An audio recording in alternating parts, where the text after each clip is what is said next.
Hi guys, in today's video I'll show you how to create multiple wheel zoom outs easily in After Effects. Let's get started. All you need are several clips with wheel shots like these, and each one should be properly stabilized and locked perfectly onto the wheel. I'll skip the stabilization process in this video, but if you're new to it, you can find my stabilization tutorial linked in the description below. Once your clips are stabilized and ready, we can begin creating the effect. Scroll to the beginning of the clip where you want the effect to start. From there, we need to mask out the wheel as cleanly as possible. You have two precise options for masking. One is the Roto Brush tool, and the other is Mocha AE, which I'll be using.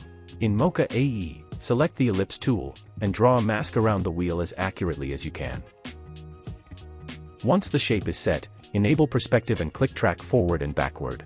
After tracking finishes, click Save and close Mocha AE. Back in After Effects, expand the matte and click Create AE Masks. Now we have a clean mask of the wheel, but we also need the full car layer without the wheel area. Duplicate the layer. Press M to reveal the mask on the duplicated layer and change the mask mode to Subtract. This removes the masked wheel area from that layer, leaving a hole where the wheel was. Why do we do this? Because now we have two separate elements. One layer contains only the wheel, and the other contains the rest of the car without the wheel. This separation allows us to scale or animate the wheel independently while keeping the car perfectly in place, which is essential for creating a clean wheel zoom out effect. First, turn off the visibility of the wheel layer since we don't need to see it yet. Create a new camera layer. Set the type to 2-node camera and choose the 35mm preset, then click OK. Trim the camera layer so it matches the length of the masked layers. Next, select both the car layer and the wheel layer and enable 3D for them. Select the camera layer and move your playhead to the end. Press A to reveal the point of interest property, then hold Shift and press P to reveal position as well. Click the stopwatch icons for both properties to add keyframes at the end. Now move to the beginning of the timeline. Select the car layer and switch to the dolly camera tool. Start zooming in until the frame is completely filled and you can no longer see the edges of the car. That completes the zoom in setup. Select all the camera keyframes and press F9 to easy ease them. Then open the graph editor, right-click inside it, choose Edit Speed Graph, and adjust the curve to create a smooth cinematic zoom similar to mine. Once that's done, turn the wheel layer back on. Move to the end of the layer, press P to reveal the position property, and click the stopwatch to add a keyframe. Now move a bit backward on the timeline. The exact timing doesn't matter too much because we'll fine-tune it later. At that point, move the X position of the wheel all the way to the left so it slides out of the frame. Preview the animation and check how it looks. If everything feels right, select the last position keyframe of the wheel and press F9 to easy ease it. After easing it, the animation should feel much cleaner and more natural. With all animations done, select the three layers, the camera, the car, and the wheel, and overlap them with the previous clip on your timeline to create the transition. If you preview now, you'll notice that the first zoom out works, but when the wheel closes, you might see a black screen. To fix that, simply drag the wheel position keyframes slightly backward so they match the duration of the bottom layer.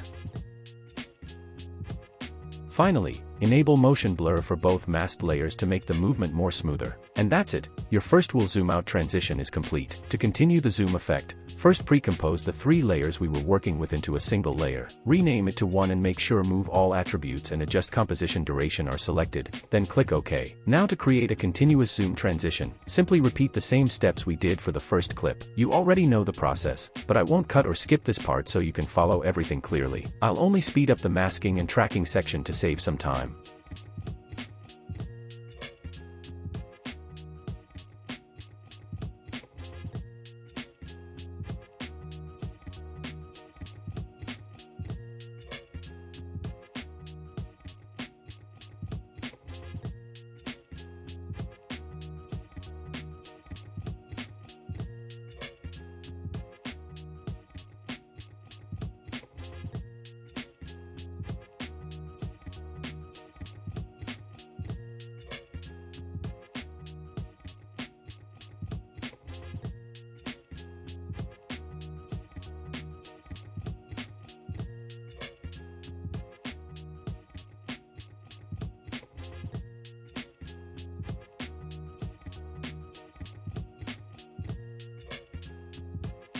Once you finish masking and complete the camera animation, overlap the new zoom layer with the previous one on the timeline.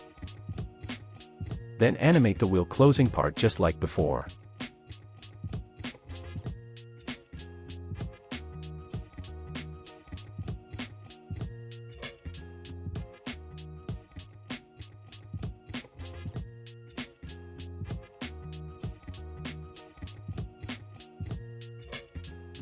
And there we go, the second zoom out is complete. At this point, you probably understand the workflow. Just keep repeating the same process for the rest of your clips until you have as many zoom transitions as you want. Finally, don't forget to add shakes right when the wheel closing animation ends to make the transition more impactful. I'll use shakes from my AM Film Shakes pack, but you can use any shake you like. You can get the pack from the link in the description below, and you can also check out my shake tutorials on the channel. Hope you found this video helpful. Thanks for watching, and if you enjoyed it, please give it a like.